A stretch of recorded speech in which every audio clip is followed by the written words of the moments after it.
ito kasi nakukuha ko lang yung sentiments ni Attorney Panelo. Being one of the lawyers for BP Sara, parang I sense na dapat, do you have any regrets? Dapat si BP Sara nag-appear to rebut yung kanyang lawyers. Kaya kung ayaw mag-appear, yung kanyang lawyers to defend, di ba, to contest yung mga piniproset.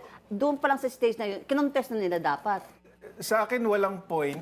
Kasi pre-judge na eh. Pero may But magandang at point least you had tried. may magandang point si Attorney Poa the other day. Sabi niya, o sige, mag-a-attend kami. He did, Pero- di ba? He did attend.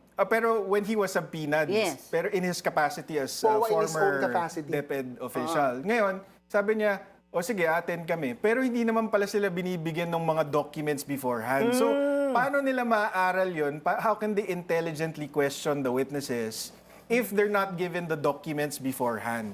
Tapos ito naman specific to Madriaga kasi ito yung talagang sinubaybayan ko. Oh, ikaw in charge yun eh. Yung House Justice Committee members themselves, pinagbawalan mag-probing question. So ano pang punto pala na magpupunta doon si VP Sara kung hindi niya rin mapoprobing questions itong si Madriaga? Hindi niya rin masusukat yung credibility sa hearings na yon.